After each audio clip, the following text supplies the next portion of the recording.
Molt bon dia i benvinguts i benvingudes a una nova sessió d'aquest cicle que destinem sobretot a actualitzar coneixements, a compartir experiències en l'àmbit de la formació i l'aprenentatge.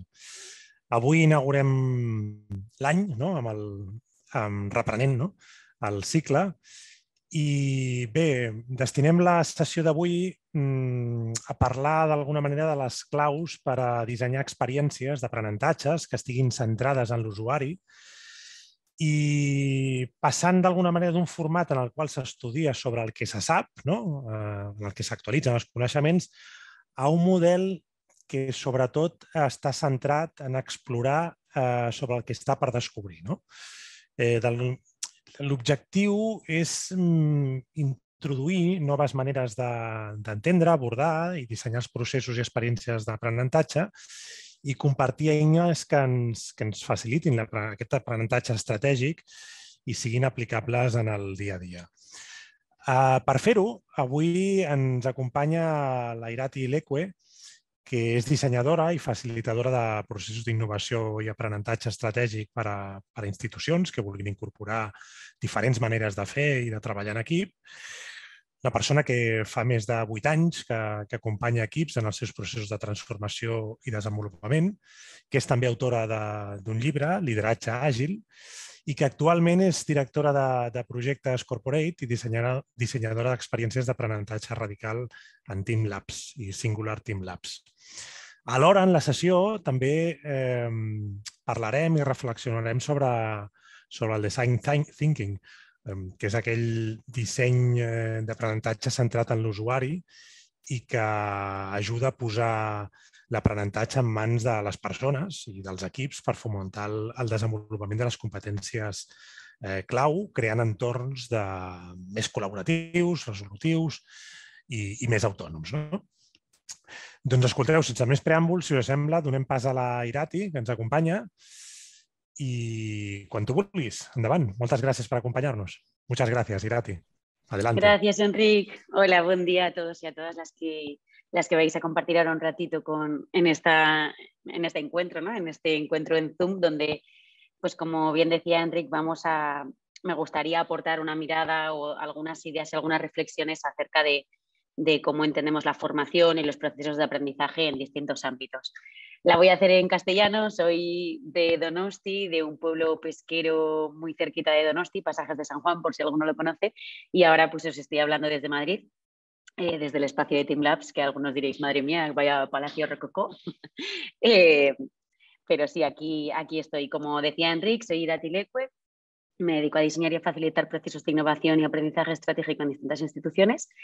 Y pues como os estaba diciendo ahora, me gustaría que hoy reflexionásemos sobre un par de conceptos. Tampoco mi intención no es a lo largo de la siguiente hora hablar de muchísimas cosas que luego no podamos aterrizar, ¿no? Sino ir descubriendo determinadas cosas y recordando otras que seguramente muchos ya tendréis presente e ir rescatando pues un par de conceptos o tres que creo que son interesantes. Y sí que al final me gustaría compartir con vosotros una herramienta que utilizamos muchísimo, que espero que os sirva, y al final dejaremos un momento también, unos 20 minutos aproximadamente, para poder hacer preguntas o para poder comentar o hablar de aquello que consideréis. Así que bueno, os voy a compartir unas diapositivas que nos van a ayudar en esto que me gustaría compartiros hoy. Y la primera es una imagen que probablemente habréis visto muchísimo. Es una imagen muy trillada, es una comparativa que se iba haciendo ya muchos años, no es nada novedoso, pero creo que sigue siendo relevante, ¿no? Y probablemente pues no sorprenda a nadie si digo que todavía utilizamos el mismo método para abordar distintos contextos y distintos objetivos. Y sí que es cierto que aunque llevamos muchos años entendiendo, tanto las imágenes son de la educación más relacionada con el colegio, con la vida universitaria o preuniversitaria, pero utilizamos el mismo método también de aprendizaje la mayoría de las veces en los procesos de formación y de aprendizaje de otros contextos como pueden ser los institucionales, corporativos, públicos o privados. Pero es importante que lo volvamos a traer porque desde hacía muchos años que hacemos esta reflexión y sí que ha ido evolucionando mucho, sí que hemos ido incorporando pues eso, nuevas maneras de abordar esos procesos de formación. Hemos involucrado lógicas de desarrollo de proyectos, de desarrollo de retos, métodos más colaborativos, con aulas más flexibles. Hoy en día, ¿no? Ya después de la pandemia, pues probablemente faltaría otra foto más similar, pero cada uno en su casa con su ordenador, pero repitiendo el mismo método realmente que pueda haber detrás, ¿no? Y hemos incorporado algo más de tecnología, pero al final lo que es la manera de entender y de mirar al proceso no ha evolucionado tanto como probablemente sea necesario para los retos que tenemos. Me gustaría hacer referencia a Sugata Mitra, no sé si alguno lo conocerá, es una referencia en el mundo de la educación y de la formación y por lo tanto del aprendizaje. Y él dice, la formación convencional, la manera que tenemos de entender y de mirar la formación convencional se podría reflejar de la siguiente manera. 3 más 2 igual a, y deja el signo de interrogación, ¿no? Y si ahora pidiésemos a todo el mundo por el chat, ¿no? O que dijerais en alto desde vuestras casas o desde las oficinas cuánto es, seguramente todo el mundo diría 5. Y en menos de 10 segundos tendríamos a un montón de personas coincidiendo en su opinión y de acuerdo. Sin embargo, Sugata Mitra dice 3 más 2, signo de interrogación, hace referencia a la formación, a la manera que tenemos de entender la formación convencional o a la manera también convencional que tenemos de entender la formación. Sin embargo, lo que necesitamos es aprender a transitar lo desconocido. Y los procesos de aprendizaje, las experiencias de aprendizaje que necesitamos hoy en día para poder hacerle, para poder entrenarnos para el mundo en el que vivimos, se parece más a un signo de interrogación más signo de interrogación igual a 5. Haciéndolo de forma muy simple, porque podríamos sumar, podríamos restar, podríamos multiplicar, podríamos hacer una fórmula muchísimo más compleja, ¿no? Y probablemente podríamos adaptar esa fórmula a si sabemos restar o si sabemos sumar mejor, a cuál es el contexto, a cuál es la realidad, a cuántos números queremos utilizar, a un montón de cosas. Y sobre todo tendríamos un camino por descubrir, pero nos estaríamos centrando en obtener un resultado específico y en un impacto específico y no tanto en encontrar respuestas preconcebidas o respuestas que ya tienen, ¿no? una concordancia o una aceptación social de una manera de ser, ¿no? De una manera en la que tiene que ser ese resultado. Y es al final una metáfora que podemos extrapolar a muchísimos campos, ¿no? Diríamos 3 más 2 igual a signo de interrogación, la formación convencional, y esta manera de abordar el aprendizaje es lo que llamamos aprendizaje estratégico. ¿Por qué? Porque está dirigido a unos objetivos específicos y a un impacto específico, tanto de la organización, del equipo, de la corporación, de la institución a la que pertenecemos, como de uno mismo o de un proyecto o de algo que quiere conseguir o de algo que quiere desarrollar. Y aquí es donde empezamos a diferenciar lo que puede ser la formación del aprendizaje. Y diréis, ya, pero es que en la formación más o menos convencional también se aprende, ¿no? ¿Cuál es realmente la diferencia que hay? Porque cuando hablamos de experiencias de aprendizaje, al final estamos hablando de generar contextos reales o de diseñar, provocar contextos reales donde se acelera un proceso natural. Todos los que estamos aquí hemos aprendido muchísimas cosas y seguimos aprendiendo muchísimas cosas de forma orgánica, de forma natural. Lo que proponemos es que podamos diseñar esos espacios de forma más intencionada, porque si no diremos, bueno, nadie nos ha enseñado a transitar una pandemia y estamos aprendiendo a ello, ¿no? O nadie me enseñó a andar, tuve que aprender yo sola. Pues sí, me ayudaron, me dieron apoyo, me acompañaron, pero ya sabemos que de forma innata el ser humano está obligado a aprender para poder sobrevivir y para poder crecer. Entonces, lo que proponemos y lo que hacemos con el diseño de experiencias de aprendizaje es provocar y acelerar ese aprendizaje de forma intencionada. Y con la formación habitual, con nuestra vida, con nuestra experiencia, aprendemos igual. Pero el cambio de enfoque que os propongo es que no veamos el aprendizaje como fin o como resultado de algo que hacemos, sino como medio. El aprendizaje como medio para conseguir otras cosas. y por lo tanto poner el objetivo final en el foco. Lo que el usuario necesita, lo que el proyecto necesita, lo que la institución necesita, lo que la sociedad necesita, y no la formación o el aprendizaje como tal. Y este es uno de los puntos que me gustaría resaltar hoy porque creo que cambia muchísimas cosas. No es lo mismo ver el aprendizaje o la formación como fin, o si somos un poquito más meticulosos con las definiciones, no es lo mismo el aprendizaje como el resultado de una formación que el aprendizaje como medio para alcanzar algo o para evolucionar hacia algo. Y esto cambia muchísimas cosas, porque la manera en la que se mide la formación actualmente, sobre todo en el mundo más institucional, normalmente se reduce a asistencia y en algunos casos a entregar determinada información, ¿no? O determinado outcome o determinada documentación que puedes generar a lo largo de esta formación. Pero la realidad es que ahí no estamos verificando si realmente estamos adquiriendo determinados comportamientos, habilidades, competencias o no. No se mide normalmente el retorno que tiene la inversión en formación. Es un gasto, se gasta y vemos si la gente ha asistido y si está relativamente contenta o no. Estoy generalizando y simplificando mucho, pero es para que entendamos la propuesta que podemos hacer, ¿no? De cambio de enfoque. Sin embargo, si la reflexión es que el aprendizaje es el medio para alcanzar otra cosa y no tengo tanta claridad en cómo lo voy a hacer, sino en qué es lo que necesito aprender para conseguir esto que nos hemos definido como un objetivo estratégico, es cuando voy a poder medir el impacto de lo que he aprendido y de lo que he hecho a lo largo de este tiempo para alcanzar este objetivo. ¿Me explico? Una cosa es que el aprendizaje sea un fin y por lo tanto he aprendido o no he aprendido, lo mido como puedo, check y ya está, y después sigo con mi camino y con mis objetivos, o le doy una lógica de aprendizaje estratégico y veo el aprendizaje como un medio, como una herramienta para llegar a algo. Y la herramienta que os compartiré al final servirá para ver cómo podemos abordar esto, ¿vale? Entonces, ¿qué es lo que proponemos? Hemos dicho, generar contextos reales que aceleran ese aprendizaje orgánico. Lo que proponemos es provocar intencionadamente ese aprendizaje que puede suceder de forma natural. Aquí os pongo un par de ejemplos de los espacios de Teamlabs, que es al equipo al que pertenezco, y claro, vemos estos espacios y decimos, ostras, es que eso puede ser un contexto en el que la gente puede ir, puede experimentar de una forma distinta, de una forma más colaborativa, pero necesitamos un espacio diáfano con columpios y con un ping-pong. Para nada. No necesitamos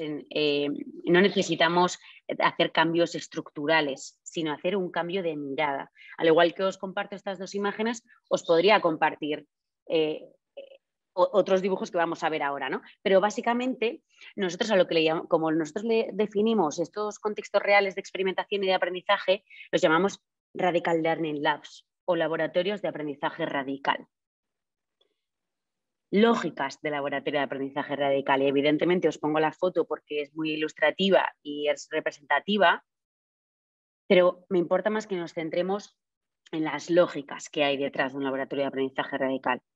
Primero hablamos del término laboratorio y en un laboratorio se prueba con cosas. Hay un ensayo-error controlado que nos permite de alguna manera probar para poder generar también innovación y para poder generar cosas distintas saliéndonos del camino y obteniendo mejores resultados. Hablamos de aprendizaje, no hablamos de formación ni de enseñanza. La formación convencional está basada en transmitir o en recibir conocimiento y por eso decimos que, o por eso también sabemos que la formación está basada está pensada para transitar lo conocido, porque se basa en dar y recibir conocimiento explícito que ya se conoce. Sin embargo, si le damos la vuelta y hablamos del aprendizaje como aquello que nos permite transitar lo desconocido, estamos hablando de un modelo completamente distinto, en el que las personas tienen un espacio para descubrir y para poder caminar y probar cosas diferentes. ¿Y por qué hablamos de radicalidad? Pues hay personas que cuando se acercan a Teamlabs ven un espacio como el que estáis viendo detrás de mí, que es precisamente este, que después está transformado y es un espacio muy moderno, tiene las paredes de los baños pintadas por nuestros usuarios y es así como un concepto un poco rompedor. Y hay personas que creen que hablamos de radical por ser algo distinto. Pero la realidad es que nuestra apuesta cuando hablamos de radicalidad es de ir a la raíz, de volver a la raíz. Y sabemos que las personas aprendemos o por motivación o por necesidad. ¿Y qué es lo que puede provocar en nosotros ahora mismo una motivación o una necesidad? Pues probablemente, si no tenemos esa motivación intrínseca que sale de nosotros, un proyecto o un reto que necesitamos o de verdad queremos resolver o que queremos abordar. Y por eso, uno de los pilares que nosotros o que os propongo también es el ver cómo podemos integrar el desarrollo de proyectos y el desarrollo de retos como esa fuente de inspiración y de despertar ese interés de las personas para poder transitar un proceso de aprendizaje como este y poder transitar un mundo que no conocemos de forma intencionada para acelerar ese proceso y mejorar los resultados. Como os decía, no hace falta que tengamos un superespacio. Esto también son casos reales que he dibujado yo. Uno es fase previa más casero y el otro ya está digitalizado, de una experiencia de aprendizaje. Normalmente estamos habituados a ver de qué manera podemos diseñar o abordar las experiencias o la formación desde el punto de vista de cuáles son los contenidos de lo que tenemos que aprender, cuál va a ser el formato, cuáles van a ser las horas de dedicación, si va a ser blended o híbrido, ¿no? Si va a ser presencial o va a ser online, y si voy a tener partes más prácticas o partes más teóricas. Normalmente estamos acostumbrados y habituados a mirarlo de esa manera, pero el diseño de una experiencia de aprendizaje puede ser mucho más compleja y mucho más sofisticada, como creo que se puede ver reflejado aquí, ¿no? ¿Por qué? Porque cuando nos basamos ya directamente en contenidos, estamos hablando de que se va a basar en lo conocido. Los contenidos son elementos que son conocidos. Y no está mal, necesitamos esto. Lo que pasa es que ya no es suficiente. Necesitamos evolucionar y necesitamos incorporar estas otras lógicas y estas otras dinámicas y maneras de ver y de relacionarnos con el aprendizaje que os estoy compartiendo y que os estoy proponiendo, ¿no? Y no podemos hablar de diseñar experiencias de aprendizaje sin hacer referencia al design thinking, como introducía Enrique al principio. El design thinking, no sé si muchos habéis escuchado hablar de ello, es algo que últimamente está muy en boca y en oídos de todos, pero básicamente su esencia o su inicio está en traspasar o en llevar el pensamiento de los y las diseñadoras, diseñadores de espacios, diseñadores de producto, a otro tipo de campo, de sector, de expertise, de uso, de contexto y de objetivos. Y es algo que se utiliza para diseñar muchísimas cosas. Por si no conocéis el proceso, al final el Design Thinking lo que propone es hacer un diseño centrado en el usuario. Se ha modelizado en 5 fases. La primera fase es la de empatizar con el usuario, es decir, empatizar con esa persona que va a estar en el centro de nuestra experiencia de aprendizaje en este caso. Hay una definición del reto, de lo que se tiene que hacer, de lo que se tiene que resolver, de lo que se tiene que plantear. Hay una parte de ideación, hay una parte de prototipado y hay una parte de testeo. Es decir, no pasamos del diseño a la implementación. Lo que nos invita el Design Thinking es a dar un paso atrás, a poner al usuario en el centro y a vivir un proceso de diseño completamente distinto que nos da como resultado experiencias muy distintas, ¿no? Como los ejemplos de los dibujos que os ponía. Después os contaré algún ejemplo de forma más concreta. Pero, ¿qué ocurre? Que normalmente cuando vamos a un taller de Design Thinking o hacemos algún curso reducido de Design Thinking, nos quedamos en las 5 fases y vemos que lo podemos implementar tanto en la formación y vemos que puede tener pues una parte metodológica muy interesante y nos centramos en el modelo, nos centramos en las fases. Pero a mí me gustaría que hoy os quedarais con que el Design Thinking, más allá de ser un planteamiento de fases para poder hacer un diseño centrado en un usuario específico, nos quedemos con las lógicas que hay detrás. Al final el Design Thinking es una manera de abordar las cosas y es una manera de relacionarnos con cada uno de los proyectos, de las acciones que desarrollamos. Y una de las cosas principales que remarca es el tiempo que dedicamos a resolver el problema y el tiempo que dedicamos a plantear la solución. A esto se le llama el doble diamante, por si lo habéis escuchado o por si queréis investigar un poco más sobre esto. ¿Qué es lo que nos quiere decir? Normalmente estamos habituados a que el que aporta valor es el que da la idea y el que la da más rápido. Sin embargo, en un mundo de lo desconocido, no nos podemos centrar solamente en las cosas conocidas. No podemos centrarnos solamente en transmitir y en recibir cosas conocidas, que es en lo que está centrada la formación habitualmente. No nos podemos quedar solamente en la parte de la solución, no nos podemos quedar solamente en el 5, en el 3 más 2 igual a ¿cuánto? A 5. No es suficiente. No es suficiente para resolver todos los problemas que tenemos en la sociedad. No es suficiente para realmente preparar a las personas para que después puedan salir a otras empresas, a otras instituciones y generen un impacto real. No es suficiente para hacer que nuestras instituciones se mantengan actualizadas y sigan aportando un valor real a sus usuarios.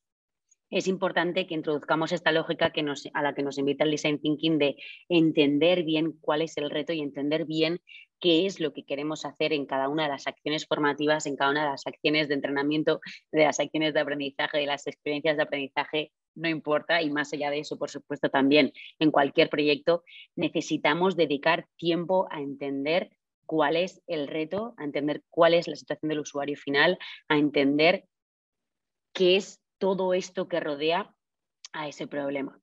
Y es una de las cosas más primordiales del Design Thinking, que a veces cuando nos quedamos y nos fijamos solamente en las 5 fases, es algo que se pierde, porque las faseamos tanto que se nos olvida la perspectiva, que cuando hacemos zoom tenemos este doble diamante. Si volvemos a la imagen de antes, podéis ver, ¿no?, cómo de alguna manera está reflejado este doble diamante. Y es muy importante que mantengamos tiempo aquí. Y sin quedar nuestra cabeza, como estamos tan entrenados en que el que aporta valor es el que genera la idea, como el que da, el que aporta la idea, como decía antes, sin querer nuestra cabeza va directamente a, podríamos hacer esto, podríamos hacerlo así, pues mira, podríamos hacer este tipo de curso, o podríamos hacer esta formación, o mira, he visto que podríamos hacer esto y mira, vamos a hacerlo en 30 horas y vamos a traer a este profesor y a este experto y a este tal.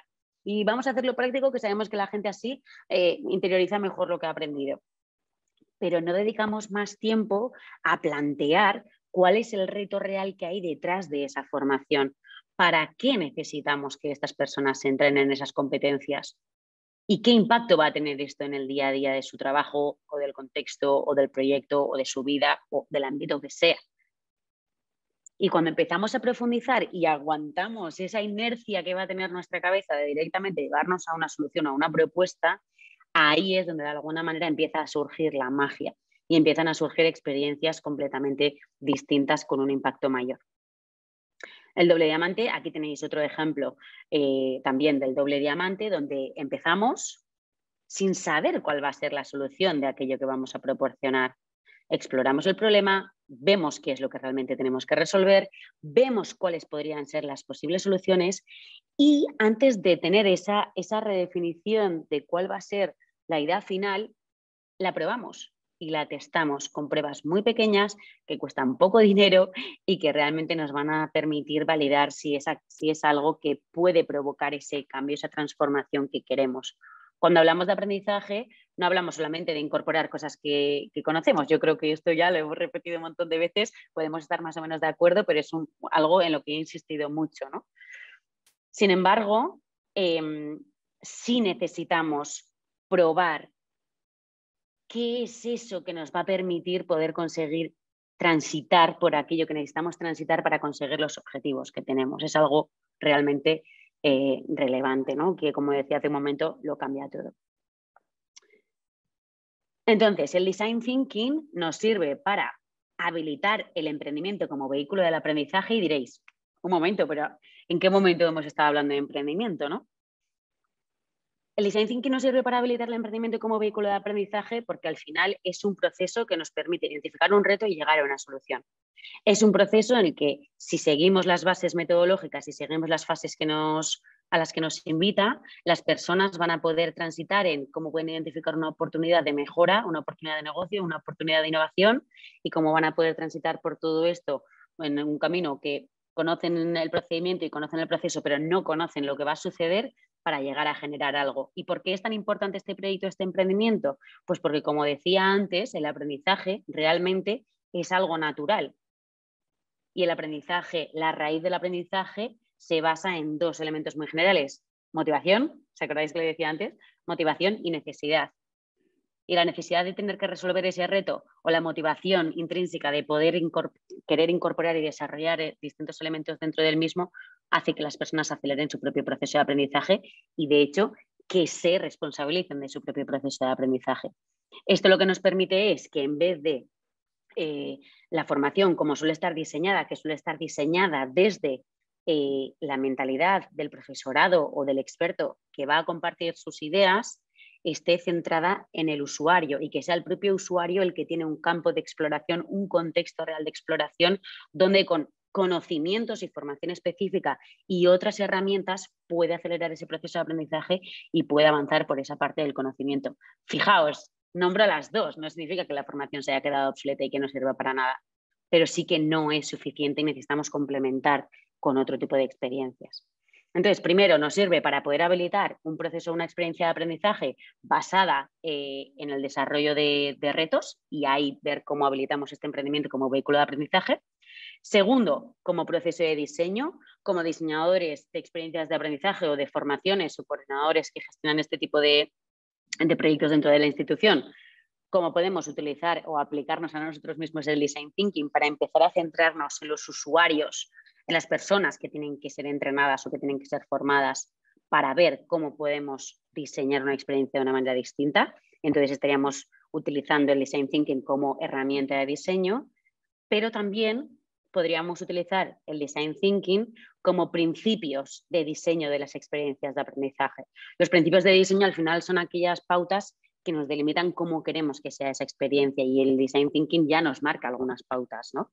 Uno, tiene que estar centrada en el usuario. Dos, tiene que estar enfocada en entender bien cuál es el reto y qué es lo que necesitamos solucionar. Y después tiene una parte creativa de creación, de pruebas y de validar desde la acción, ¿no? Y podríamos resumir de esta manera, pero podríamos sacar muchísimos más, pero bueno, podrían ser como los más generales, ¿no? Sin embargo, sí que hoy me gustaría que nos quedásemos con estas dos cosas.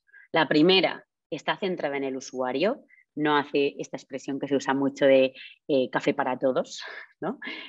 No es hoy vamos a aprender esto de 7 a 9 de la tarde, vamos a hablar de esto y vais a hacer esto porque yo que soy la que sé digo que es lo que mejor os viene, ¿no? Y os viene a todos más o menos lo mismo.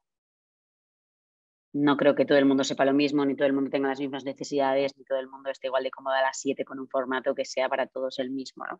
Entonces es cómo podemos hacer un diseño centrado en el usuario. A veces aquí nos entra como miedo de decir, es que entonces tengo que hacer cosas muy sofisticadas y el presupuesto es el que es, las dedicaciones son las que son y estamos hablando de personas que tienen un trabajo, que tienen una dedicación, que tienen una responsabilidad familiar a lo mejor, que tienen unas circunstancias que no nos van a permitir hacer algo tan específico para cada una de las personas. No significa que tengamos que hacer casi una experiencia de aprendizaje para cada una de las personas, sino que entendamos muy bien cuál es la casuística de un perfil en concreto y de su entorno, para así hacer un buen diseño que pueda encajar en la mayoría de personas. Pero es algo distinto, es algo que es mucho más flexible, que está mucho más adaptado y que sobre todo permite que los resultados sean distintos. ¿Por qué? Porque estamos enfocando también el aprendizaje como medio y estamos poniendo las necesidades del usuario en el centro. Y las necesidades del usuario no son aprender por aprender, casi nunca lo son. Puede querer aprender porque es algo que le motiva y es algo que le ilusiona y eso tendrá un impacto en todo lo que le rodea, y si no, será una necesidad que tenemos más a nivel institucional o a nivel de proyecto o a nivel de desarrollo o de tener que estar actualizado, y por lo tanto ahí hay una necesidad grande de tener que hacerlo. Entonces es importante darle esta lógica y este planteamiento más estratégico. Entonces el primero sería la importancia de centrarnos en el usuario, en el aprendiz, y no tanto en el profesorado o en el experto que comparte ese conocimiento o que plantea lo que hay que hacer, ¿no? Y la segunda es cómo compensa el peso de cuánto tiempo nos quedamos con la pregunta y cuánto tiempo dedicamos a la respuesta. Esto no es nada nuevo. Sócrates lo hacía así, ¿no? Con su mayéutica basaba el aprendizaje en hacer preguntas. Y no digo que todos los modelos ahora tengan que basarse en las preguntas, pero sí que es un elemento muy importante, tanto a la hora de nosotros diseñar experiencias de aprendizaje o plantear acciones formativas, como principios de diseño de las propias acciones que vayamos a proveer o que vayamos a organizar o que vayamos a coordinar. Normalmente vamos a la respuesta y cuanto más rápido mejor, y estamos en la sociedad de lo inmediato y de la inmediatez. Sin embargo, eso no nos permite evolucionar en un mundo que además hoy es como necesitamos hacer menos esfuerzo en convencer, ¿no? En que todo cambia súper rápido y en que realmente estamos transitando algo completamente desconocido en todos los ámbitos y en todos los entornos. Entonces, es tan importante dedicar tiempo a la respuesta como lo es para esa pregunta, ese reto, ese planteamiento de darle sentido a lo que estamos haciendo, de por qué estamos haciendo esto y para qué lo estamos haciendo. Y por lo tanto, ¿es el mejor formato? ¿Sí? Me gustaría poneros un par de ejemplos concretos pues que tengo el placer de participar. Uno de ellos, y son contextos muy distintos, pero para que podamos ver un poco con un ejemplo concreto de lo que estamos hablando, ¿no?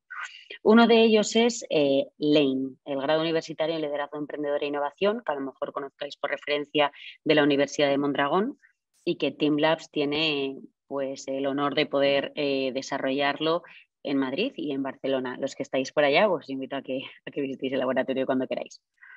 Es un grado universitario. Es una formación reglada, es un grado oficial de 4 años, que personas más o menos entre 18 y 25 años cursan un grado oficial, una carrera. Sin embargo, la Universidad de Mondragón en sus inicios, hace ya más de 25 años, van las cooperativas a la universidad y le dicen, oye, no nos estáis trayendo los perfiles o no están saliendo los perfiles de la universidad como necesitamos que salgan para poder hacer frente a la vida profesional de una manera más exitosa. Estamos hablando de hace casi ya 30 años. Entonces la Universidad de Mondragón empieza a buscar distintos modelos a lo largo del mundo y llega a un modelo específico que es el finlandés. Y este modelo finlandés nació porque bueno, pues, un profesor de marketing se dio cuenta de que los alumnos no aprendían mucho, se dormían algunos en clase y entonces pues, empezó a cambiar la propuesta de valor y dijo, ¿te apetece viajar por el mundo? Y ya de paso aprendiste algo de marketing y vio que atrajo muchísimo más evidentemente a la gente joven para poder aprender sobre estas competencias. Entonces, la Universidad de Mondragón lo que hace es, basándose en ese modelo de Timmy Academia, montar el grado universitario en liderazgo emprendedor e innovación. ¿Cuál es la novedad? No es que sea el primer grado en emprendimiento de España que lo es, sino que realmente es una experiencia completamente distinta. Los alumnos, que en el momento que entran en este grado dejan de ser alumnos y pasan a ser emprendedores, lo primero que hacen es constituir una empresa. Constituyen una empresa que va a ser un paraguas de proyectos a lo largo de los 4 años que dura la carrera. Y son ese entrenamiento en identificar oportunidades para desarrollar modelos de negocio innovadores, para desarrollar productos y para desarrollar servicios que den respuesta a retos significativos que tenemos en la sociedad, es como se va despertando ese interés por incorporar nuevos elementos técnicos, nuevas herramientas, nuevas competencias y donde se basa y donde se centra el eje de su aprendizaje. Tienen un perfil que acompaña, tienen distintos recursos a su disposición, pero nosotros siempre insistimos mucho en que las aulas de la universidad son el mundo y por lo tanto están en el mercado laboral desde los 18 años. Es un diseño que está centrado en el usuario, centrado en las necesidades reales de las competencias que se necesitan en el mercado y desde cómo somos capaces de despertar una autonomía en estas personas de 18 años y una responsabilidad para que durante 4 años se comprometan a desarrollar proyectos y a encargarse de su propio proceso de aprendizaje. Y también uno de los elementos clave es, como ¿no? originariamente estaba en la propuesta de valor, hacen distintos viajes por el mundo para que les abra el imaginario y para que sean ciudadanos globales y tengan un desarrollo también en competencias en esta línea, ¿no? ¿Cuáles son los resultados que se obtienen en las distintas partes que está el grado LANE? Que en este caso son los laboratorios de Euskadi, Madrid, Barcelona, Valencia y próximamente en Málaga.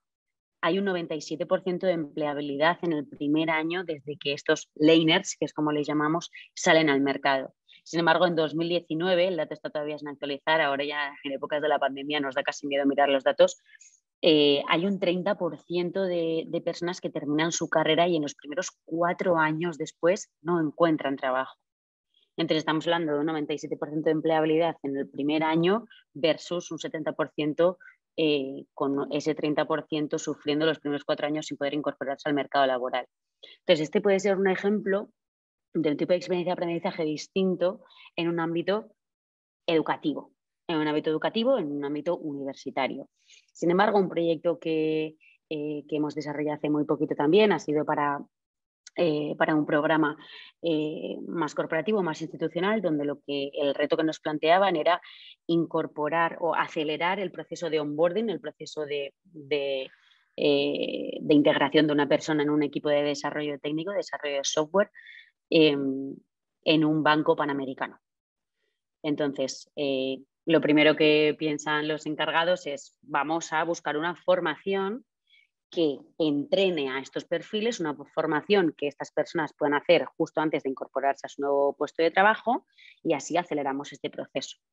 Entonces, ¿qué es lo que hicimos? Nosotros le dimos la vuelta con este planteamiento que os estoy compartiendo, y le dimos la vuelta y les dijimos: bueno, en vez de hacer una formación convencional, vamos a diseñar una experiencia de aprendizaje que realmente responda a las necesidades institucionales que tenéis y a las necesidades y motivaciones que tienen las personas que van a participar, que todavía no las conocíamos, ¿vale?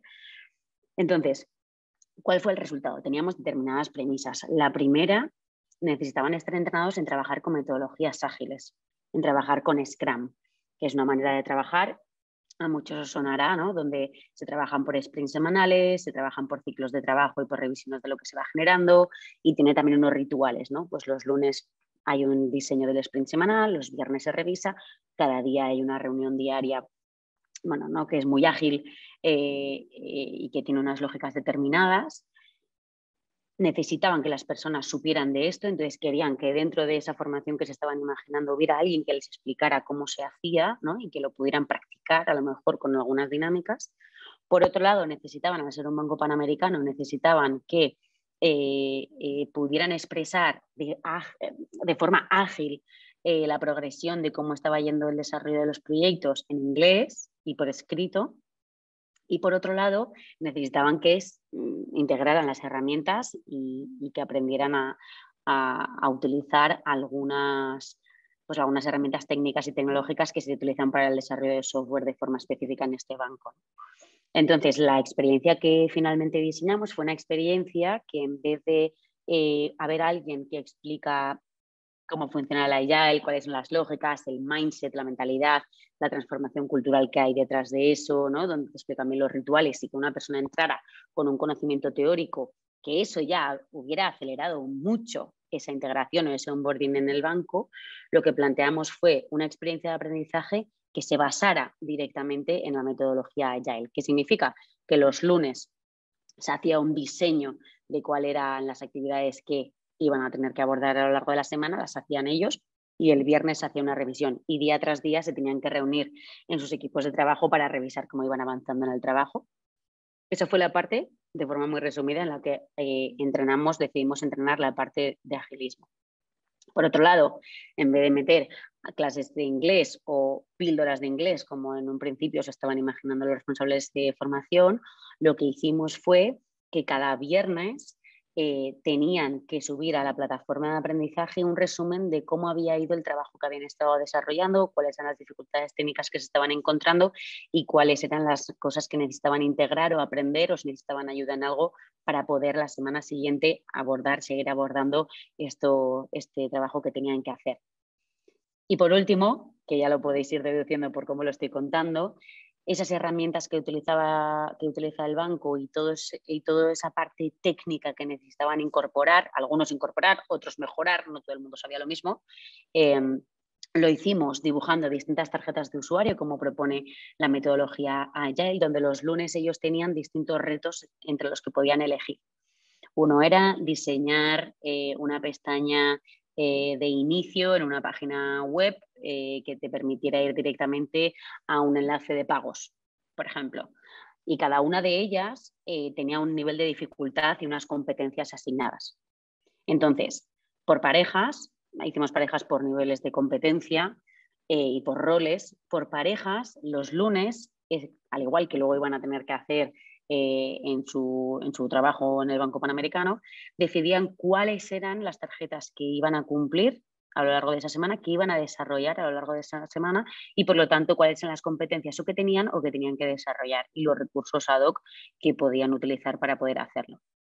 Entonces, al final, ¿qué es lo que hicimos? En vez de tener una formación de 1 mes y medio, 2 meses, como estaban planteando, que fuera externo a su trabajo y que les permitiera aprender sobre estos 3 bloques principales, hicimos una experiencia de 3 semanas donde cada uno gestionaba su tiempo como quería, pero había 2 puntos de encuentro, uno el lunes, otro el viernes, y entre semanas se organizaban con sus parejas, donde ya vivían una experiencia de trabajar con Scrum a lo largo de 3 semanas, donde ya habían trabajado con las herramientas que utilizaba el Banco Panamericano y donde habíamos validado que sabían y que habían incorporado ese conocimiento técnico que se les exigía. Y además habían podido ver qué nivel de inglés tenían y cómo podían practicarlo y qué feedback les podían dar a la hora de compartir todos esos aprendizajes en la plataforma. ¿Cuál fue el resultado? El objetivo inicial que tuvimos para esta prueba, para este prototipo de 3 semanas, fue de 10 participantes que iba a haber, que uno fuera contratable o empleable para el banco. El resultado que obtuvimos fue que tuvimos 4 personas empleables de 10. Son números muy pequeños porque estamos hablando de un prototipo y os lo cuento porque es uno de los más recientes en los que acabo de estar y de los que acabo de liderar. Los 4 veces más de lo que habíamos esperado, ¿no?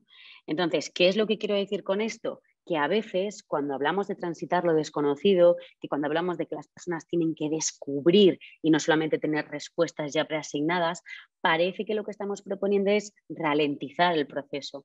Parece que lo que se plantea es, claro, si yo tengo que descubrir algo que otro ya sabe, pues no tiene ningún sentido que implementemos estas lógicas y es un error que se suele cometer. Cuando hablamos de experiencias de aprendizaje y de colaboración y de ensayo-error, no hablamos de ensayar y fracasar o de probar y de fracasar con cosas que otras personas saben y que pueden transmitir con facilidad y que tú puedes entender con facilidad. Eso lo que hace es ralentizar el proceso y a veces nos quedamos solamente ahí. Sin embargo, si hacemos un buen diseño y entendemos, integramos todas estas bases que estamos compartiendo hoy y otras muchas, realmente lo que estamos haciendo es acelerar el proceso de aprendizaje y que realmente la implementación y la integración de lo que necesitamos sea distinta. ¿Por qué? Porque nos estamos enfocando en este caso, tener perfiles que puedan integrarse de una manera mucho más rápida y aumentando la eficiencia de la empresa, reduciendo el tiempo de onboarding en un banco panamericano y no nos estamos centrando en los contenidos ni en lo que tienen que aprender, sino en el para qué. Y ahí es donde podemos integrar una manera distinta en la que lo aprendan y en la que lo integren. Pasamos de unos 2 meses, 2 meses y medio que estaba estimado de una formación más convencional, donde iban a aprender sobre los mismos contenidos y donde se estimaba que se iban a generar una persona empleable de 10, pasamos a un modelo de aprendizaje de 3 semanas, donde las personas ya han trabajado, donde la eficiencia que se estima es mucho mayor y mucho más rápida y la empleabilidad es 4 veces más alta. Entonces, os quería poner estos 2 ejemplos para desmitificar esto, ¿no? que es bastante habitual, de que cuando transformamos o evolucionamos la formación más convencional o más habitual a modelos más experimentales, parece que estamos perdiendo más tiempo y que no en todos los contextos esto se puede permitir. No en todos los contextos podemos probar, ensayar, generar errores, aprender, ¿no? Como, bueno, esto es muy bonito a nivel filosófico, es un planteamiento muy ilusionante, pero la realidad de las instituciones a veces es distinta y no nos permite tener como esa amplitud y ese espacio para experimentar porque hay un trabajo que hay que sacar y hay unas determinadas cosas con las que hay que cumplir, ¿no? Entonces es algo que creo que se debe a un error de concepto básico o inicial y por eso os compartía también estos 2 ejemplos, ¿no? Para que veamos que realmente un proceso, una experiencia de aprendizaje diseñada en el usuario está centrada en acelerar esa experiencia y por lo tanto alcanzar los resultados de una manera más rápida y mejor. Entonces, por eso os quería compartir estos dos modelos. Y para esto lo que hace falta es, uno, ampliar el imaginario, que espero que con algunas de las cosas que estamos compartiendo hoy, pues oye, pues hay algunas cosas, ¿no? que os podáis llevar por lo menos de inspiración, y 2, que haya una evolución en los roles, ¿no? Y aquí simplemente, pues nota informativa, ¿no? Por si, para que luego podáis como profundizar más, aquellos que os interese, otros seguramente que ya los conoceréis, tenemos como muy identificados 2 puntos, ¿no? o dos roles. Uno, que sería este, que es el de transformar el rol de un profesor o un experto que enseña al profesional que diseña y que facilita que este aprendizaje suceda de una manera más ágil, con unas lógicas de diseño y con unas lógicas de implementación y de facilitación muy específicas.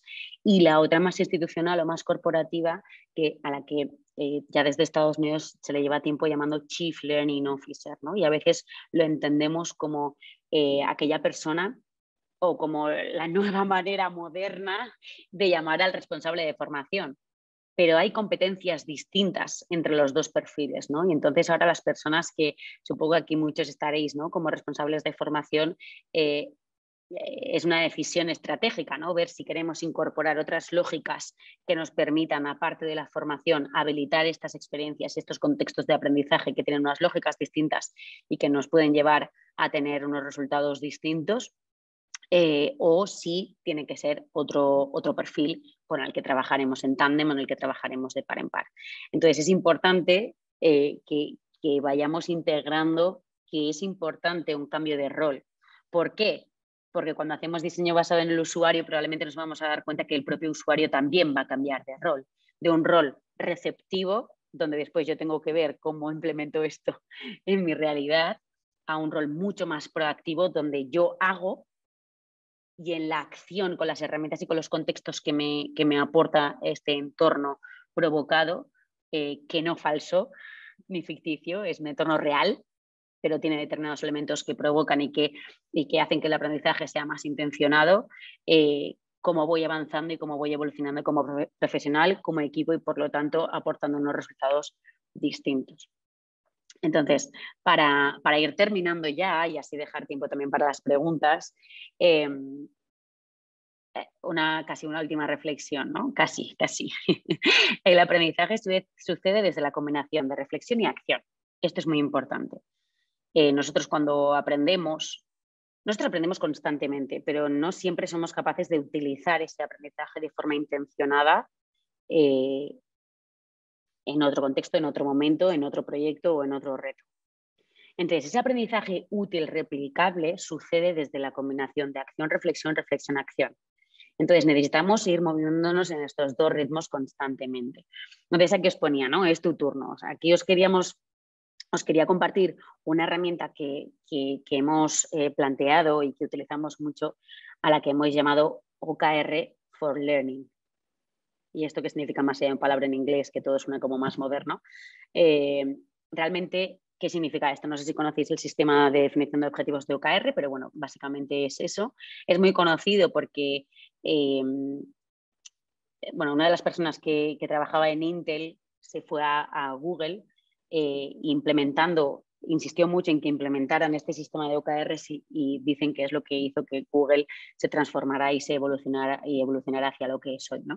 Pero hasta el final siempre cae en libros, nadie sabe si es verdad o es mentira, pero sí que es cierto que es un sistema de definición de objetivos que de alguna manera viene a plantear una alternativa a los indicadores de rendimiento o a los KPIs a los que podemos estar más habituados, porque lo que nos plantea es que identifiquemos objetivos, de ahí la O, objetivos aspiracionales y no necesariamente objetivos medibles concretos, sino que el objetivo sea algo más aspiracional, algo más motivacional, que despierte esa chispa dentro de las personas, pero después se enfoca muchísimo en el impacto que se genera. Dice, no vamos a medir el objetivo, sino el impacto que genera el objetivo.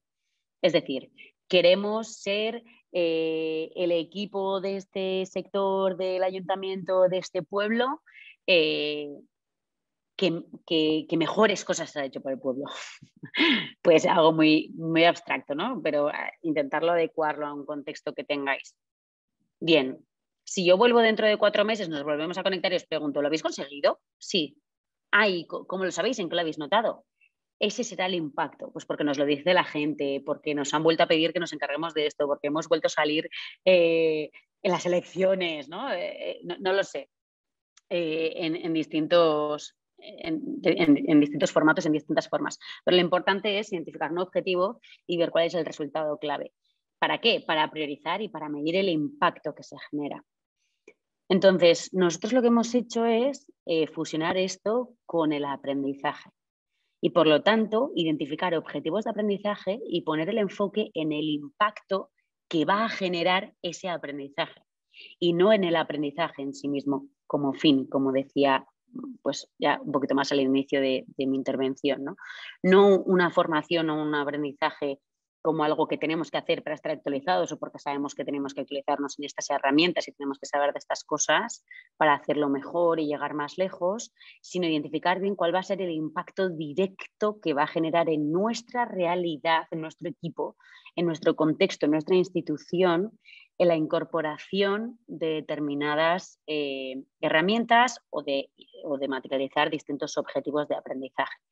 Entonces, para terminar, me gustaría dejaros algunas preguntas básicas que nos pueden ayudar a transitar por esta herramienta o a utilizarla. Os lo he traído en formato de pregunta porque tampoco tenemos muchísimo tiempo para profundizar, pero sí que ahí va a estar la esencia para que lo podáis hacer. Os voy a ir compartiendo pregunta por pregunta, luego vais a tener la presentación y lo vais a tener por escrito, pero bueno, para que lo podamos ver juntos, o sea que no hace falta que lo copiéis rápido ni nada de esto, pero sí que os invitaría a que fuerais un poco reflexionando, ¿no? No vamos a tener muchísimo tiempo para profundizar en alguna de ellas, pero bueno, sí que me gustaría que hiciésemos, ¿no?, como el intento de plantearnos cada uno en las circunstancias que tengan, los proyectos que tengan o que haya tenido hace poco. ¿Cómo empezamos? La primera pregunta que planteamos es, ¿qué quiero yo? Y aquí dependiendo del rol que tengamos, ¿vale? ¿Será qué quiero yo o qué quiere la persona a la que vamos a entrenar? Pero ¿qué quiero yo y qué queremos conseguir como equipo o como organización, como institución? ¿Y para qué? ¿Vale? Esto es una reflexión estratégica, como veis. Es como, nos vamos de algo como muy concreto que puede ser una formación y tomamos una perspectiva muchísimo más estratégica para acercarnos a las lógicas del aprendizaje estratégico. La segunda es, ¿por qué es importante? Para mí, para el proyecto o para la corporación o para la institución. ¿Por qué esto es importante? ¿Cuál es el impacto que genera? ¿Por qué es importante? Ahora, ¿qué debemos aprender para conseguir esto que queremos? No empezamos por qué necesitamos aprender y damos por hecho que ya sabemos lo otro, porque lo otro ya lo sabemos. No es una mera investigación que tengamos que hacer, pero no somos explícitos a la hora de diseñar esa experiencia o esa formación. Y por lo tanto después desaparece y caemos en las inercias que solemos tener. Entonces, ¿qué quiero yo? ¿Qué queremos como institución o como organización o como equipo, como departamento, como consejería? No importa. ¿Por qué es importante para mí, para el proyecto, para el equipo, para la propia institución, para el pueblo? ¿Por qué esto es importante? Y entonces es cuando nos planteamos, entonces, ¿qué tenemos que aprender o qué tiene que aprender ese equipo o ese otro para conseguir esto? Y a lo mejor el objetivo puede ser más general o puede ser más departamental, pero aunque sea general, después cada uno de los equipos tendrá que aprender cosas distintas para aportar a esa misión conjunta y específica. Entonces, ¿qué debemos aprender para conseguir eso una vez ya hemos hecho esa reflexión estratégica? ¿Qué impacto va a provocar ese aprendizaje en nuestro objetivo, en ese objetivo que nos hemos marcado y en nuestro día a día? ¿Y a qué resultados clave nos llevará? Es decir, una vez que hayamos integrado este aprendizaje, todavía no sabemos cómo lo vamos a hacer, pero una vez hayamos integrado este aprendizaje, ¿esto qué impacto va a tener? ¿Qué será diferente? Y esto es súper importante. Esta es una pregunta muy impactante, muy poderosa en el sentido de que provoca muchas cosas y hace que las cosas sean distintas. Cuando yo ya haya cumplido el objetivo que tengo, y cuando digo yo, entendedme, me refiero a la institución, al equipo, ¿vale? Aplicarlo en el contexto que queráis. Cuando ya están estas competencias o estos aprendizajes integrados y ya hemos cumplido con el objetivo, ¿qué es distinto a cómo lo era antes de incorporar este aprendizaje? Eso es clave para que entendamos hacia dónde necesitamos dirigir a estas personas, a este equipo, el enfoque que tiene que tener el aprendizaje. ¿A qué resultados clave nos va a llevar? Y por lo tanto, y ya con esto termino y así damos un poquito de pie a poder conversar o a poder tener algunas preguntas, os invito a que cambiemos la frase de en qué deberíamos formarnos hoy o en qué deberíamos formar a nuestros equipos hoy, por qué necesitamos o qué necesitan los equipos aprender desde hoy y para qué.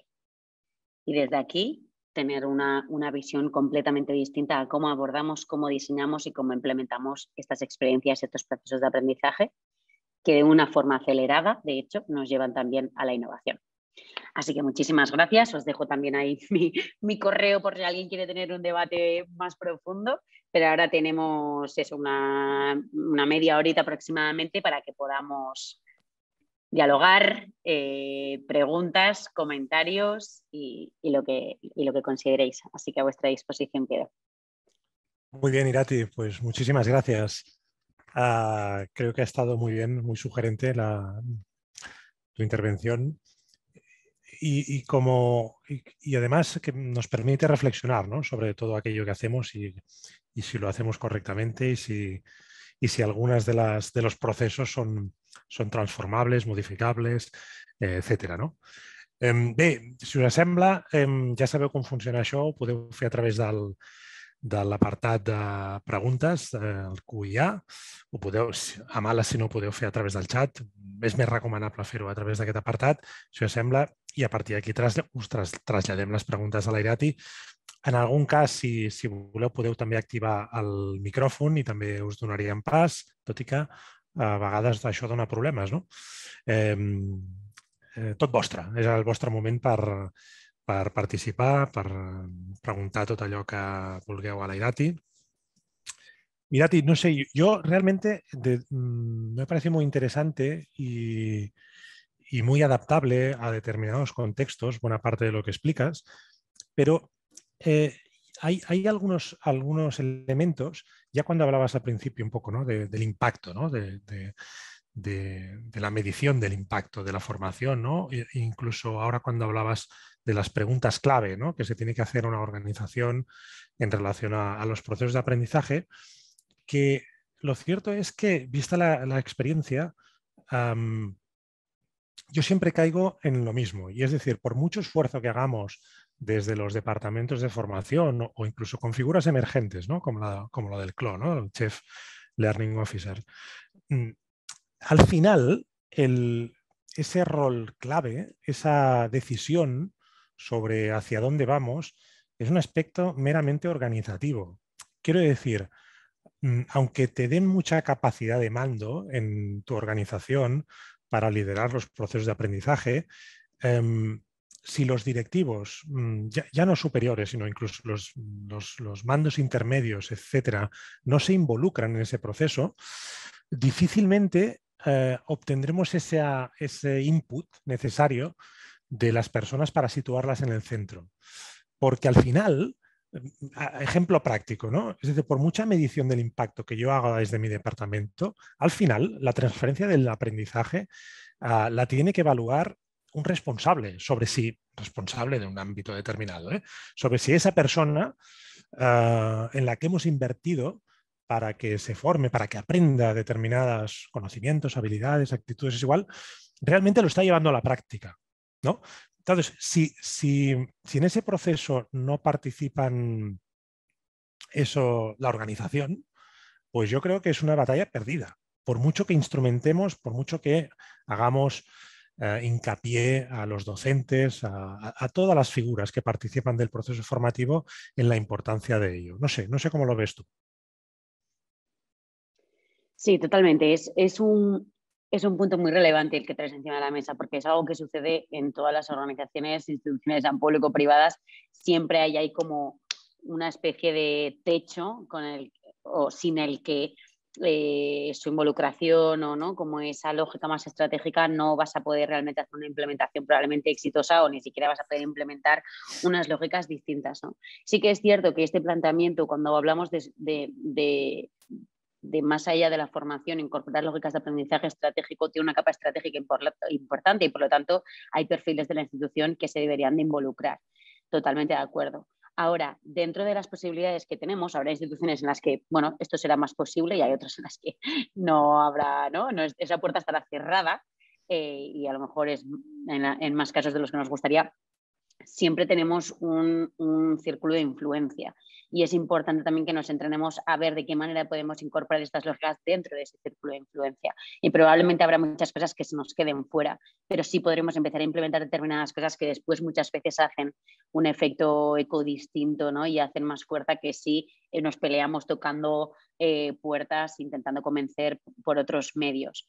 Y ahí también es muy importante matizar que cuando hablamos de medir el impacto, no hablamos de medir si la persona ha sabido llevar ese conocimiento a su campo, a su sector o a su día a día o lo que fuera, sino realmente hablamos de que en los contextos reales en los que ya trabaja esa persona incorporamos lógicas de aprendizaje en su día a día, de manera en la que se le hace mucho más accesible, está como mucho más diluido, no tiene que dedicar como tanto esfuerzo ni tanta energía extra fuera de eso y por lo tanto desde el inicio ya se identifican determinados resultados que no sé si se deberían de obtener, pero sí que si se obtienen nos estarían verificando que esto ha sucedido. Entonces, esto sí que se podría definir con ese departamento o con ese equipo específico donde esta persona está desempeñando su rol. Si no podemos tener esa lógica o si no podemos incorporar a esto, de igual manera también estamos planteando formaciones que no sabemos si tienen un impacto y que no sabemos si realmente son estratégicos para el trabajo que está haciendo esa persona. Entonces, la barrera la tenemos igual, ¿no? Entonces, pero sí, es un tema esto que comentas. Está claro. De hecho, cuando hablabas, ¿no? como proceso, ¿no? El proceso de design thinking, yo intentaba explorarlo también a las diferentes metodologías, ¿no? que utilizamos y no sé si, vista, ¿no? tu experiencia, funciona de la misma manera si lo exportamos a cualquier tipo de conocimiento, de habilidad o de actitud, o es más recomendable en unos casos más que otros. Ejemplo práctico. No sé si me imagino mucho el design thinking en un curso de procedimiento administrativo. Sí, o en alguien que está aprendiendo a operar a corazón abierto, ¿no? O sea, que sí que hay que tener en cuenta, por eso es muy importante ver cuál es el contexto y cuál es la necesidad. Como decía, el design thinking se puede utilizar como propio proceso de aprendizaje o también para hacer un buen diseño de esa experiencia de aprendizaje y no salirnos del contexto. Ahora como, wow, qué guay la moda, vamos a llenar la sala de post-its, pero de repente no tiene ningún sentido para lo que teníamos que aprender y por lo tanto ralentiza el proceso, ¿no? Entonces, más que utilizar el design thinking a nivel metodológico para la propia experiencia de aprendizaje, por eso insistía, ¿no? en implementar esas lógicas que hay detrás a nivel de cómo podemos hacer este diseño. Ahí sí que hay una parte que para aquellas competencias transversales sí que tiene como un empuje muy fuerte y sí que nos permite como provocar que las personas se tengan que enfrentar a determinadas situaciones para entrenar determinadas competencias más humanas o más soft o más transversales, ¿no? Sin embargo, para las competencias más técnicas y dependiendo de qué grado de dificultad, además también habrá que tener en cuenta distintos elementos, no tiene sentido que de repente metamos a hacer una experimentación específica sobre algo que es muy concreto y que es sota caballo rey. Por esto decía que antes es como, wow, puede parecer la moda, entonces parece que lo metemos, ¿no? ahí como a cajón en todas partes y es como, pues ¿cómo se sube el presupuesto a la plataforma? Pues learning by doing. No tiene ningún sentido, ¿no? Entonces tenemos que ver cómo generamos un conjunto de situaciones, un conjunto de contexto que adecua esos cambios que queremos implementar dentro de la persona. Si yo lo que estoy buscando a nivel de objetivo es que esta persona sea capaz de rellenar un formulario que tiene que subir para la concesión de no sé qué cosa en 10 minutos y hay una persona que ya lo hace en 10 minutos, lo mejor es que la siente con esa persona y que hablen, ¿no? Y que le pueda enseñar. Y no que se pongan ahora a hacer como grandes experimentaciones, ¿no? Pero sí que creo que todo entra dentro de una misma lógica y dentro de todo un mismo contexto. También a veces es mucho más fácil meterte en YouTube y ver un vídeo de 2 minutos y ya tienes resuelto, ¿no? Entonces sí, desde luego, o sea, sí que me gustaría si en algún momento, ¿no? Es como, ¿no? Si alguien se viene como muy arriba con, mira, también ha nombrado design thinking, el otro lo escuché no sé dónde y el otro lo escuché no sé dónde, que realmente profundicemos bien en lo que significa y precisamente el design thinking lo que te dice es como, no hagas café para todos. O sea, entonces no utilices esto para todo y para todos. Claro. Hay una pregunta, Yolanda Carrasco dice a través del chat: Irati, muchas gracias, muy inspiradoras tus palabras. Una pregunta relacionada con el método que nos has explicado. ¿Cómo implementas estas metodologías vivenciales en los formatos virtuales en los que estamos inmersos muchos de nosotros? Ujú. Sí, pues mira, del ejemplo que os ponía del Banco Panamericano fue una experiencia completamente online. No hubo ni siquiera un momento de presencialidad en las 3 semanas que hicimos en la primera fase de prototipado. Ahí sí que una de las reflexiones es, más allá de si es ya virtual o no virtual, porque ya hay muchas herramientas que nos permiten sustituir la presencialidad, o bien por Zoom, o bien como herramientas como Miro o como Mural, que no sé si os sonarán, que son herramientas colaborativas donde tenemos paneles y tenemos post-its y tenemos herramientas con las que podemos trabajar de forma virtual. Yo creo que lo más importante es pensar el sentido de las lógicas de los momentos síncronos y los momentos asíncronos. O sea, estamos acostumbrados a que, o estamos más acostumbrados al síncrono, ¿no? Nos conectamos y hablamos y hacemos una dinámica, o alguien nos habla o dialogamos entre nosotros, y luego lo asíncrono casi siempre suele ser consumir contenidos o rellenar algún tipo de recurso. Entonces yo creo que ahí es donde está la oportunidad de darle la vuelta, ¿no? Al final el trabajo asíncrono que teníamos en esta experiencia de aprendizaje que os comentaba era tener que desarrollar un trabajo real que después iban a tener que hacer, es decir, si tienes que pedir 5 subvenciones, vas a hacer 5 subvenciones en una semana, ¿no? Y entrenarlo desde ahí.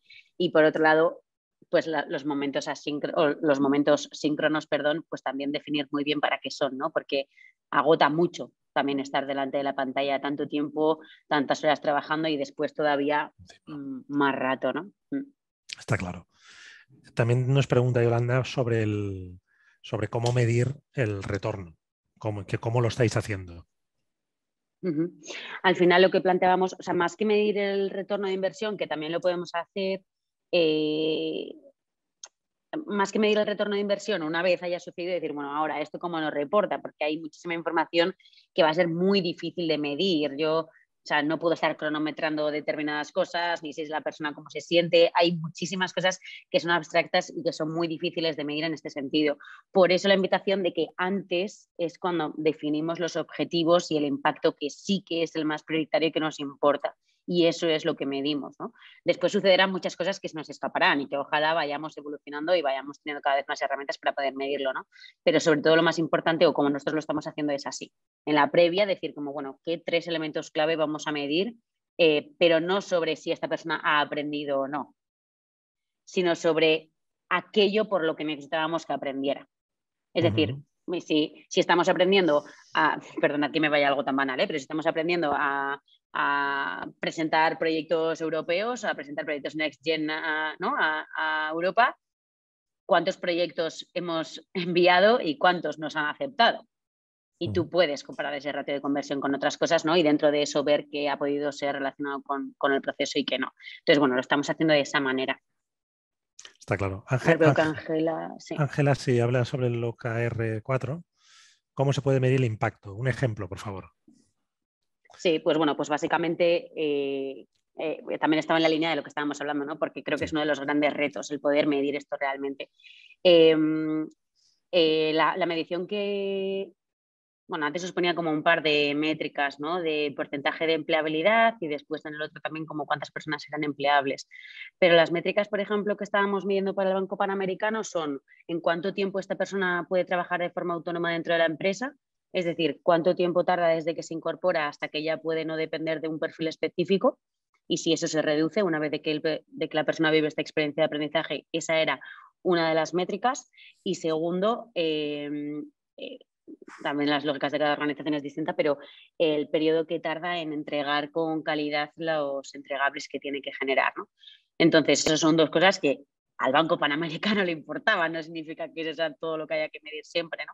Entonces, lo más importante, por eso hay que hacer esa reflexión estratégica dentro de nuestro campo, y si podemos abrirlo a personas con otras responsabilidades mejor, en decir como, bueno, qué 2 cosas son las más relevantes para nosotros y que nos llevan a pensar que tenemos que formar a estas personas. Entonces, así es como medimos el impacto. No es tanto, es que creo, lo voy a repetir, pero creo que es importante, no es tanto el, bueno, pues vamos a aprender esto, a ver qué impacto genera, porque es demasiado amplio y no tiene tanto sentido, sino el para qué vamos ahora a meter a estas personas a que vivan este proceso con estos objetivos de aprendizaje. Claro. Pues mira, porque necesitamos que haya pues no sé, que haya menos rotación. Necesitamos podemos identificar distintas métricas, ¿no? Necesitamos que las personas tarden menos tiempo en entregar esta documentación, o necesitamos que esta documentación que hasta ahora está siendo en papel, necesitamos que las personas puedan digitalizarla sin perder 5 meses en esa digitalización. Más de 2 meses nos parece mucho. Bueno, pues ya estamos estableciendo distintos objetivos. Que puedan ser capaces de documentar o de pasar toda la información en 2 meses, que sean capaces, ¿no? Ahí ya tenemos como distintas competencias que necesitamos entrenar. ¿Ahora cuánto están tardando? Bien, pues después de la experiencia vamos a ver cuánto tardan y ahí es donde puedes medir el impacto. No sé, Ángela, si te ha servido la respuesta, ¿eh? Si no puedes... Yo creo que, vaya, muy directa la respuesta. Pues sí, mira, nos contesta que sí, perfecto. Sí, estupendo. Muy bien, pues ya vamos sobre tiempo. Veo que no hay más preguntas, ni en un canal ni en otro. Por lo tanto, si os parece, lo dejaremos aquí. Irati, ha sido un placer tenerte con nosotros hoy Igualmente. en este ciclo. Muy inspiradora tu intervención y seguramente tendremos oportunidad de colaborar en el futuro. Muchísimas gracias y hasta la próxima. A vosotros. I a tots vosaltres, doncs, com sempre us dic, fem una trobada mensual. Per tant, us emplaço a la propera. Espero que passeu un molt bon mes. Moltes gràcies i fins la propera.